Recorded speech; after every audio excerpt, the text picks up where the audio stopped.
Now, ultimately, a movie will always be judged by what the audiences see on screen. Whether this is by critic reviews or box office success, movie makers have to ensure that what they're putting in their final cuts is the best movie possible.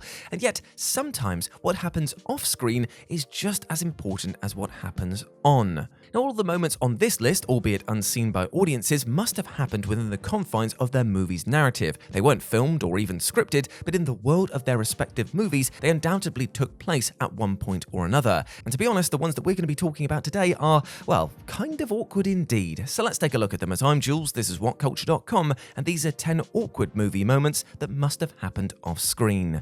Number 10. Paul meets Agent ZOIL.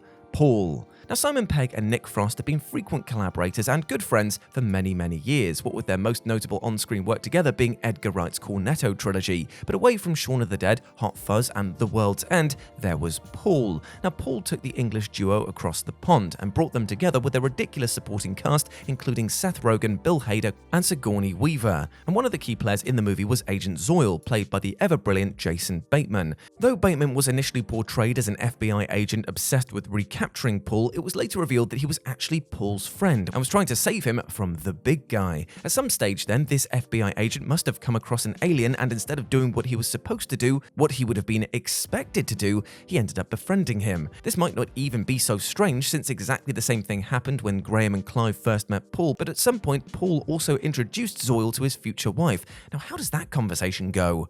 Number 9. Elsa's birth. Frozen. What kicks off the events of Frozen is when Elsa slips when playing with Anna, accidentally hitting her with a blast of ice magic. The parents take their daughters off to the trolls for help, which ultimately leads to Elsa being locked away and unable to control her powers any longer. However, technically, the events of the movie begin even further back than this, when Elsa's powers were actually discovered. Based on the king's conversation with the trolls, his daughter was born with her powers rather than being cursed.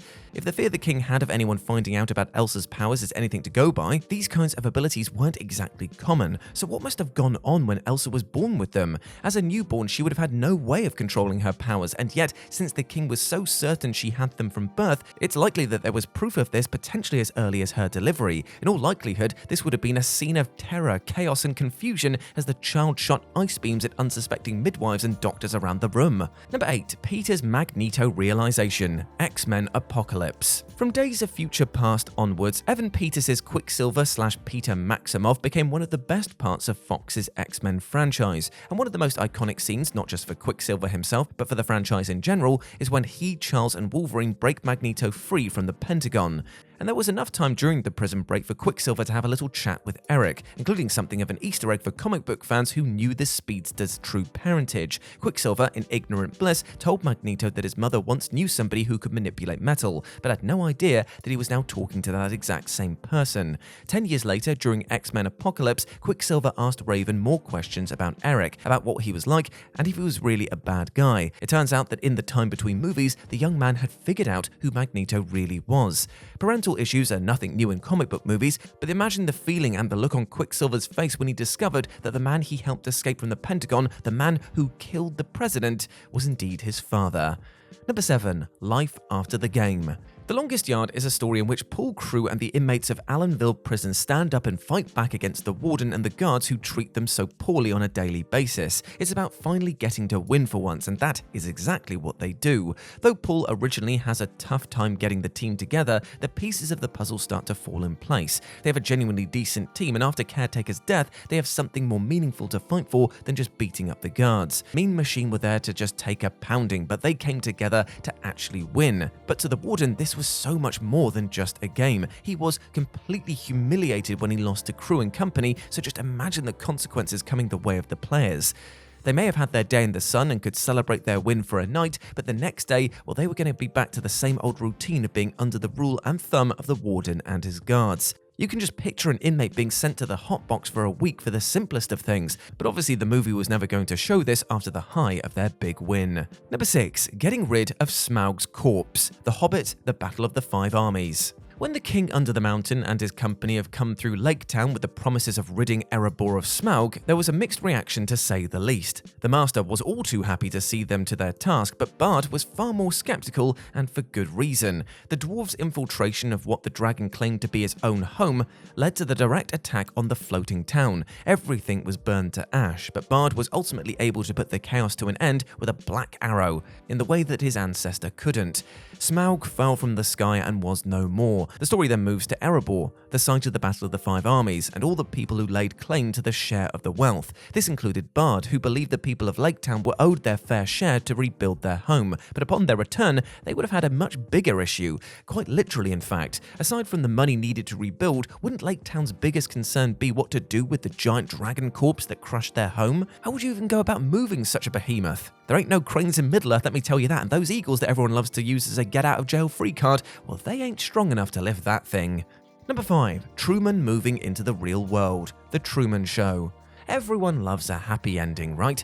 And you can say a lot of positive things about The Truman Show, which is arguably one of Jim Carrey's finest outings in his long and celebrated career, but that ending, well, it's something else. I mean, who didn't cheer when he took that step through the wall and into the real world? And after being the subject of a reality TV show without him knowing since the moment he was born, and after living in a manufactured world in which his best friend, his mother, and even his wife were all fake and scripted, he freed himself of Big Brother's shackles and headed out the door. However, isn't it naive to believe that this is a genuinely happy ending? Would there ever be a way for Truman to step into the real world without any kind of adjustment period or long-term trust issues? Everything he has known his entire life was a lie, and there's no way that he just steps into another life so seamlessly, right? Where would he live? What would he do to earn a living? And who's to say that his life with Lauren would be as easy as he thinks? Could he even trust her or anybody else ever again? What Christoph did to him would have damaged him irreparably, and it would not have been an easy ride. Number 4. Declan finding his dad alive and well. The Banshees of INISHERIN. Though described as a dark comedy, The Banshees of INISHERIN certainly favours more of the dark than the comedy. While the toughest thing to watch about the movie is Colm's self-mutilation and the death of Dominic, there's also the regression of Patrick. All he wanted to do was go to the pub with his lifelong friend, but instead he was beaten and battered down to Colm's level. He told his former friend that he used to be nice, until he comes across Colm's new friend Declan. In a fit of jealousy, he tells the young musician that his father had been hit by a bread truck, though at the time he didn't know that that was how Declan's mother died, and that he needed to return home so he didn't die alone. Imagine the panic of Declan travelling home before the relief of seeing his dad unharmed, and then the utter confusion as to why this stranger told him his dad was dying. It would have been too much of a sidetrack from the main story certainly, but it is such a painfully awkward scene that would have absolutely fitted with the movie's tone. Number 3. The Disruptors returning home immunised. Glass Onion. One of the most striking things about Rian Johnson's Glass Onion is that it was set during the height of the coronavirus pandemic. The writer-director embraced the masks, social distancing, and home working, and actually included all of them in his movie, well, at least in the beginning. When the Disruptors and Benoit Blanc were waiting on their boat to get to the private island, none other than Ethan Hawke came over and gave them a quick spray of something. Now, details were scarce, but afterwards they were told that they no longer needed their masks.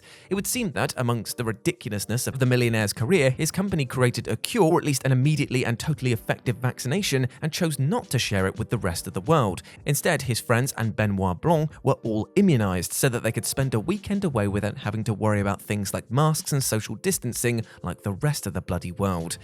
There would have been two options when they returned. Either they could explain this to family and friends and the general public exactly what happened, which wouldn't likely gain them any popularity, or they could keep their immunity a secret and simply go through the motions of wearing masks just to keep up appearances. Either way, it's a rather awkward return to reality. Number 2. Returning from the blip. Spider-Man No Way Home. Though Avengers Endgame brought everybody back from the snaps seemingly without issue, the movie failed to show the true problems that come with over 3 billion people just appearing on the planet again. The Falcon and the Winter Soldier explored the idea a little more, and WandaVision and Hawkeye showed a few people returning, but there were so many other stories to be told. And one of these was alluded to in Spider-Man No Way Home, but was never actually shown. When Aunt May returned, she came back to what she thought was her own apartment, only for some somebody else to be living there. She laughed it off, but how on earth would that situation be resolved? How about spouses coming back from the dead to partners who have moved on and remarried? Far From Home confirmed that people returned literally as they were when they snapped, so what about all of those that were, well, doing the deed? Or returned to the shower with somebody else using it 5 years later? Would you even meld into their bodies or explode them through sheer force? Basically, when the Hulk snapped his fingers, he incited pure chaos, most of which will never be shown. And number 1, the next day. The Purge. On the face of it, without delving into the real goal of ridding the streets of the poor and the vulnerable, the Purge allowed average US citizens to commit any crime they wanted for one night of the year. This allowed them to excise any rage and fury that they had deep inside and then go back to normal the next day.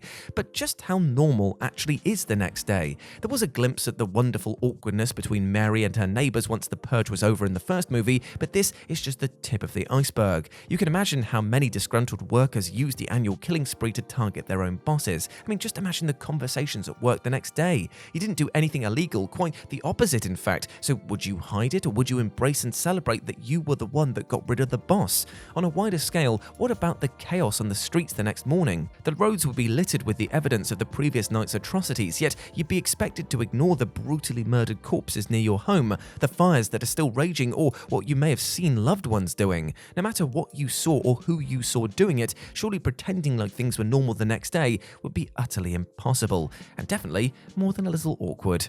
And there we go, my friends. Those were 10 awkward movie moments that must have happened off screen. I hope that you enjoyed that, and please let me know what you thought about it down in the comment section below. As always, I've been Jules. You can go follow me over on Instagram, where it's @RetroJ, but the O is a 0, and you can come check out all of the Warhammer miniatures that I've been painting. But before I go, I just want to say one thing. I hope that you're treating yourself well, my friend, both physically, mentally, and spiritually, because you deserve all of the best things in life, like love, happiness, and success, and do not let anything or anyone else tell you otherwise, alright? You are a massive ledge, and you deserve the best, okay? So go out there and absolutely smash it today. I believe in you. As always, I've been Jules. You have been awesome. Never forget that. I'll speak to you soon. Bye.